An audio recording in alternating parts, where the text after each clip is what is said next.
Hello friends, मैं संदीप और आप देख रहे हैं एसपीजी गांव से शहर तक। आइए हम दिखाते हैं आज की सबसे बड़ी खबरें।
एवढा मोठा इतिहास, एवढी मोठी गरिबीपासून ते शेवटच्या टोकापर्यंत आज आपण कोलंबियाला जरी गेलात तर त्याच्या त्या युनिव्हर्सिटीच्या त्या द्वारावर त्यांचं नाव लिहिलं आहे। शतकातील महान, म्हणजे पृथ्वीवरील विश्वातील शतकातील महान व्यक्ती अशा प्रकारचा उल्लेख त्यांचा केलेला आहे। प्रत्येक विदेशामध्ये हा काही ठिकाणी समता दिवस म्हणून पाळला जातो, काही ठिकाणी ज्ञान दिवस म्हणून पाळला जातो, काही ठिकाणी त्याच्या वेगवेगळ्या रूपाने हा आजचा दिवस साजरा केला जातो। आज आपण ढोल ताशांचा गजर बघितला आणि आपण ढोल ताशांमध्ये त्यांची जयंती आणि मिरवणूक करतो। त्यांचा विचार होता म्हणून आज आपण दिसतोय। रुपेश जाधवने सांगितले, अंगावरच्या कपड्यापासून तर आज हे बोलण्याचं स्वातंत्र्य आणि जे काय आपल्याला लाभले ते त्यांच्यामुळेच लाभले। आज संविधान शिकवलं जात नाही, दुर्दैव आहे। नागरिक शास्त्राच्या पुस्तकामध्ये सरपंच, पंतप्रधान, ग्रामपंचायत निवडणूक, महानगरपालिका याच्या पलीकडे काही नाहीये। ते शिक्षण, ते संविधानाचं शिक्षण आपल्याला शाळेतून मिळालं पाहिजे, तरच आपण तयार होऊ। संविधान म्हणजे काय, काहीच माहित नाही। फक्त निवडणुका काढण्यापुरता नाही तर बाबासाहेबांचा विचार आपल्याला जोपासायचा आहे। बाबासाहेबांनी एक वाक्य सांगितलेलं आहे, ते खूप महत्वाचं आहे आणि ते जर आपण बघितलं तर आपलं जीवन सार्थक होईल। मी जास्त बोलत नाही, मी एवढंच बोलीन की अशा या थोर महात्म्याचा आज जयंती उत्सव आहे। आपण नमन केलं पाहिजे, आपण त्यांचं स्मरण केलं पाहिजे, आपण त्यांचं वाचन केलं पाहिजे। आपल्याला ज्या वेळेला योग येईल त्या वेळेला वेगवेगळ्या माध्यमातून अनेक पुस्तकं त्यांच्या जीवनावर आहेत, ते वाचायचा प्रयत्न करून निश्चित रूपाने आपल्या अंगात एक संसार तयार झाल्याशिवाय राहणार नाही असं मला वाटतं। मी पुन्हा एकदा त्यांच्या चरणी नतमस्तक होतो आणि माझे 2 शब्द पूर्ण करतो। धन्यवाद। की ही जयंती असते, त्या जयंतीच्या निमित्ताने सर्व आपल्या कुटुंबाला त्यानिमित्ताने तुमच्या ओळखी होतील, परिवाराशी अजून तुमचे चांगले संबंध होतील आणि त्याचा कार्यक्रम होईल। ही चांगली कल्पना त्यांनी सुचवली आहे। मी सर्व त्यांच्या परिवहन सेवेच्या वतीने त्यांचे हार्दिक आभार मानतो आणि सन्मान्य माजी नगरसेवक सुनीलदादा आचवकर यांना विनंती करतो की त्यांनी शुभेच्छा द्याव्यात।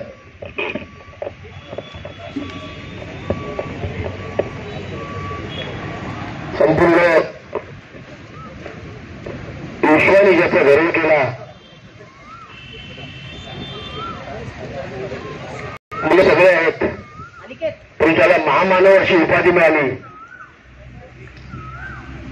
असा एक व्यक्ती ज्याचा जगभर वाढदिवस साजरा केला जातो अशा डॉक्टर बाबासाहेब आंबेडकरांच्या चरणी नतमस्तक होतो। रुपेश जाधव ह्याला अनेक कार्यक्रम आहेत, पण वेळात वेळ काढून ते इथे आपल्यासोबत आणले, मंचावर सर्व काय आहेत. आणि हा जो कार्यक्रमाचं आयोजन केलं आमचे शेरकर साहेब, विशाल सर आहे, त्यांची संपूर्ण टीम आणि आमचे सर्व कर्मचारी बांधव, खरोखरच आपण बघितलं असेल या विषयामध्ये ज्या टायमाला अतिरेक झाला, अन्याय झाला, जुलूम झालं, त्या टायमाला परमेश्वराने वेगवेगळ्या माध्यमातून अवतारे घेतली आणि त्या असुरांचा नाश केला. मी या सर्व गोष्टीकडे वैयक्तिकरित्या असा पाहतो की पृथ्वीवर जेव्हा अन्याय झाला तेव्हा शिवाजी महाराजांचा जन्म झाला आणि अटकेपार झेंडा पूर्ण भारतभर लावला. ती माती महाराष्ट्राची. गोरगरिबांवर, दलितांवर, तुम्हा आम्हावर जेव्हा अन्याय झाला तेव्हा परमेश्वरांनी बाबासाहेबांचा जन्म घेतला आणि त्यांच्या या ताकदीने, त्यांच्या या बळाने त्यांना परमेश्वराचं ध्येय होतं, त्यांच्या मागे कृपा होती आणि असा बुद्धीचा सागर एक तयार केला आणि तुम्हा आम्हाला हे दिवस पाहायला मिळाले. खरोखरच आपण बघितलं असेल ज्ञानसागर, ज्ञान कशाला म्हणतात आपण कल्पना करू शकत नाही. मी संविधान वाचलेलं आहे, मी लॉ केलेला आहे. बाबासाहेबांसारखे व्यक्तिमत्वाचे अभ्यास हे असामान्य आहे, आपलं काम नाही ते. खूप ही जी मंडळी आहे ज्याला महामानव म्हटलं आहे, मानव आपण आहोत ते महामानव आहेत, तर मानवाच्या पलीकडे ज्यांची बुद्धिमत्ता आहे, विद्वत्ता आहे, असा मानव तो महामानव. हे असामान्य आपण आपल्याला पण बुद्धी परमेश्वराने दिली आहे, पण त्या दर्जाची, त्या प्रतिमेची, लोककल्याणाची जी भावना आणि जी ताकद आहे ती बाबासाहेबांमध्ये आहे. जे आपले कर्मचारी आहेत इथे, हे बाबासाहेब आंबेडकर जयंती अशी, छत्रपती शिवाजी महाराज जयंती असे, ते प्रत्येक कार्यक्रम म्हणजे माझा गेल्या वेळेला आपण बंजारी समाजाचा कार्यक्रम होता तेव्हा पण आपण आलेलो आहे. फक्त दुःख एकच वाटतं की जे महापुरुष आहेत ते महापुरुष वाटले गेलेले आहेत. बाबासाहेब हे दलितांचे, छत्रपती शिवाजी महाराज हे मराठ्यांचे, फुले हे माळ्यांचे, तर महापुरुषाची उंची ही जाणून बुजून कमी केलेली आहे. परंतु कोणी कितीही कमी करायचा प्रयत्न केला पण ते कमी होणार नाही. या जगाच्या जर आपण इतिहास बघितला तर पूर्ण जगामध्ये आज बाबासाहेबांचं, छत्रपती शिवाजी महाराजांचं नाव घेतात. हे आपल्यासाठी आपण भाग्यवान आहे की त्यांचा आपण अनुयायी आहेत. आज रक्तदान सेवेच्या या कर्मचाऱ्यांनी इथे कार्यक्रम केला आणि दरवर्षी आपण सगळे एकत्रित येऊन कार्यक्रम साजरे करता. मी तुम्हाला मनापासून सल्यूट करतो की ज्या महापुरुषांमुळे आपण स्वाभिमानाने इथे काम करतो, स्वाभिमानाने आपण राहतो आणि आपण त्यांच्या जयंती साजरी करतो. मला वाटतं तुम्हाला एक विनंती करतो की पुढच्या वेळेला सर्व फॅमिली घेऊन या, कारण एक दिवस तुमच्यासाठी आहे इथे. आज आपण 365 दिवस आपण कार्यक्रम करता, एक दिवस आपला असतो. या परिवाराला आपले मुलांना वगैरे घेऊन इथे यायला पाहिजे. तुम्ही भले गावे असतील, गावी मोठमोठे कार्यक्रम असतील, पण एक दिवस तुम्ही हे करा. कारण की जशी इतरांना दिवाळी, दसरा असतो, आपल्यासाठी बाबासाहेब आंबेडकरांची जयंती आहे की जशी सोनियाची उगवली सकाळ, तसं आपल्यासाठी सोनियाची सकाळ उगवली आहे की जर बाबासाहेब जन्माला आले नसते तर कदाचित हे दिवस आपण सगळ्यांनी बघितले नसता. आज मला अभिमान वाटतो की अनेक ठिकाणी मी शेरकर साहेब जेव्हा जातो तेव्हा फक्त 2 रूम असतात, पण ते 2 रूम जर 100 घरं असतील ना, 2 रूम असेल तर ते 2 रूम पण आज तिथे आंबेडकर जयंती साजरी करतो. एवढा गर्वाने त्यांचा आपल्याला अभिमान वाटतो.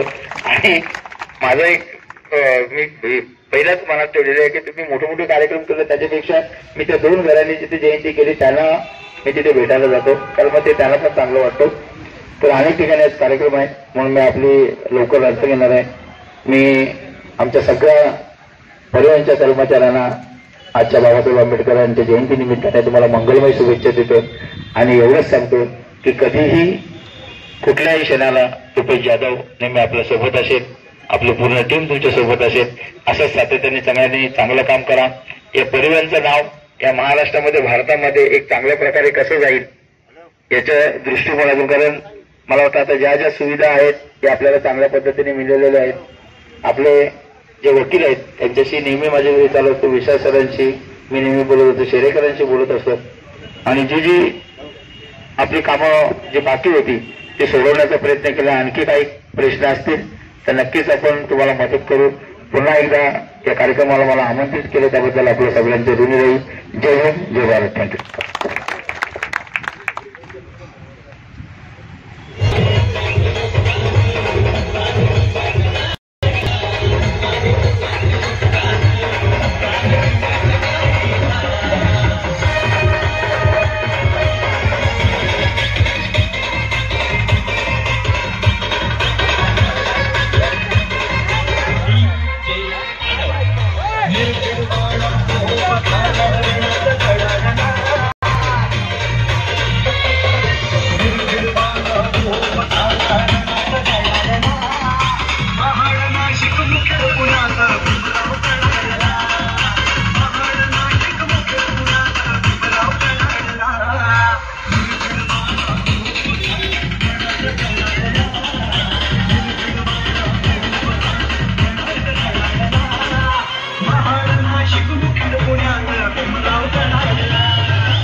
भीमराव रामजी आंबेडकर नाव लक्षात असू दे.